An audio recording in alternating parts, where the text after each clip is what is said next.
한국인은 밥심이라는 말 다들 들어보셨죠? 옛날에는 흰쌀밥이 부의 상징처럼 여겨지기도 하였지만 최근에는 건강을 생각해 잡곡밥으로 밥을 짓는 집들이 많이 늘었습니다.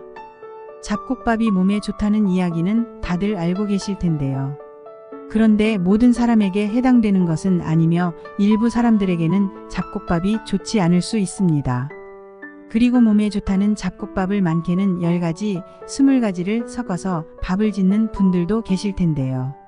이것 또한 올바른 방법이 아닐 수 있습니다.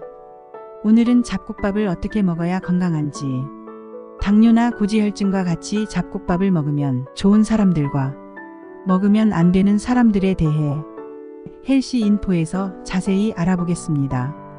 흰쌀밥과 잡곡밥은 항상 논쟁거리입니다. 흰쌀밥은 좋지 않다. 잡곡밥이 무조건 좋다라고 하시는 분들은 앞으로는 생각을 다르게 하시는 것이 좋을 수 있는데요. 그 이유 중 하나는 흰쌀밥을 먹어야 하는 사람들도 있기 때문입니다. 대표적으로 암 환자들을 예로 들 수 있는데요. 잡곡밥은 흰쌀밥보다 다양한 영양소들이 들어 있습니다. 그리고 식이섬유 또한 흰쌀밥에 비해 많이 들어있는데 잡곡을 먹고 난 뒤 소화가 잘 안 되거나 위장장애가 있을 수 있기 때문입니다.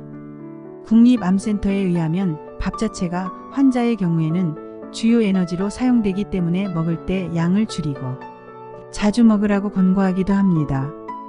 그리고 통풍을 앓고 있는 분들에게도 잡곡밥은 독이 될 수 있습니다. 요즘에는 20대부터 30대부터도 자주 걸리는 질환이 되었는데요. 통풍은 요산 수치가 높아져서 생기는 질환입니다. 맥주를 많이 먹으면 통풍에 걸린다는 말 많이 들어보시지 않았나요? 맥주에도 퓨린이 많으며 잡곡밥의 경우에도 흰쌀밥에 비해 퓨린이 많이 함유되어 있습니다. 퓨린은 통풍 환자에게 위험한 물질입니다. 콩팥이 요산 제거를 하게 되는데 콩팥이 좋지 못한 사람과 40대 이상은 콩팥의 기능이 떨어지게 되며 통풍의 위험이 증가하게 됩니다.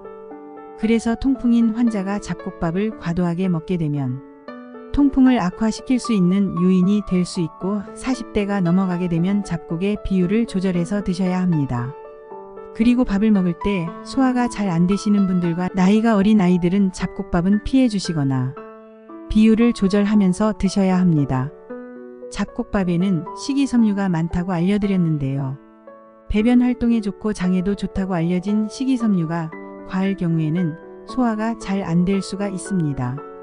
그러면 잡곡밥이 흰쌀밥보다 좋은 이유에 대해 알아보겠습니다. 잡곡밥은 흰쌀밥에 비해 많은 영양소들이 들어있는데요. 비타민 B와 비타민 E, 그리고 철, 아연, 마그네슘 등이 흰쌀밥보다 풍부하게 들어있습니다. 그리고 항산화 성분인 플라보노이드와 폴리페놀 또한 흰밥보다 많습니다. 그렇다면 잡곡밥은 어떤 사람들이 먹어야 좋은지 알아보겠습니다. 첫 번째로는 당뇨병 환자에게는 흰쌀밥보다 잡곡밥이 좋습니다. 잡곡밥이 좋은 이유는 혈당 지수와 관련이 있는데요. 흰쌀밥이 잡곡밥에 비해 혈당 지수가 높습니다. 혈당 지수인 GI 지수 100 기준으로 고당 지수로는 70 이상인데 흰쌀인 백미의 기준은 88이고 찹쌀은 86에 조는 71입니다. 중간 지수인 56에서 59 사이인 현미 60과 길이 57이 있습니다. 저당 지수인 55 이하인 흑미가 55이며 보리는 48. 서리태는 44, 약콩은 44, 흑태는 43, 녹두 37.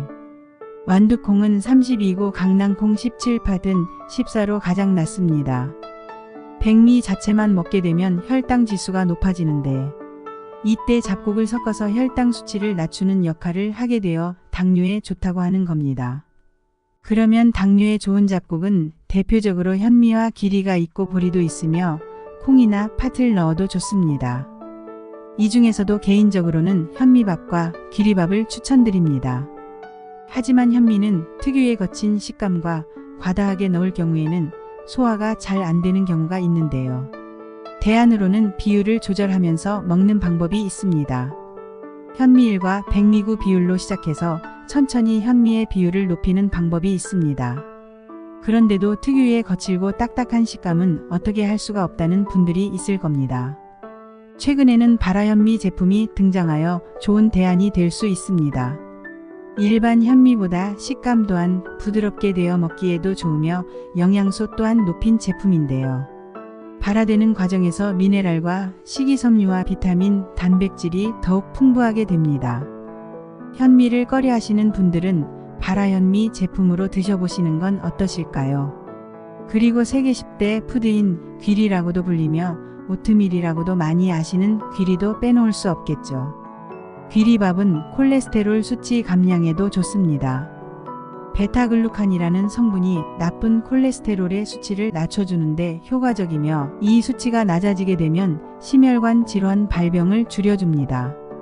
그리고 식이섬유가 많기 때문에 장 속의 환경 또한 깨끗하게 만들어주고 장 속에 있는 유익한 균들의 성장을 촉진시켜주기도 합니다. 그리고 혈당 조절에도 좋은데 그 이유는 베타글루칸이라는 성분이 위장에서 소화되는 속도를 늦춰주게 만들어주는데요. 탄수화물이 천천히 소화가 되며 분해되는 과정에서 포도당되어 혈액으로 녹아들게 되는데요. 이때 급격한 혈당 수치를 올리는 것을 막아주어 결과적으로는 혈당 조절 효과에 좋습니다. 이제 잡곡밥을 어떻게 지어서 먹어야 하는지 궁금하실 텐데요. 황금 비율이 있더라도 나의 몸에 맞는 비율이 아닐 수가 있기 때문에 남들에게 맞는 비율이 아닌 내 몸에 맞는 비율로 먹는 것이 중요합니다. 저는 현미의 비율은 백미는 7, 현미 3의 비율로 밥을 자주 해먹는데요. 잡곡을 처음 해먹거나 평소에 소화가 잘 안 되는 분들이나 어린이나 연령이 높은 분들이 집에 있다면 백미 9, 현미 1의 비율부터 천천히 비율을 높이면서 드시는 걸 추천드립니다. 그리고 밥을 불릴 때는 현미는 최소 1시간 이상을 불리시면 식감이 부드러워지는데요. 현미를 조금 더 불리셔도 되고 덜 불리셔도 되며 본인 식감에 맞춰서 불리시면 됩니다.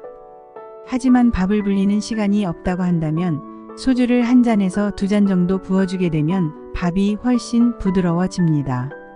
소주는 밥이 지어지는 동안 알코올이 증발하기 때문에 걱정은 안 하셔도 됩니다. 그리고 귀리도 동일한데요.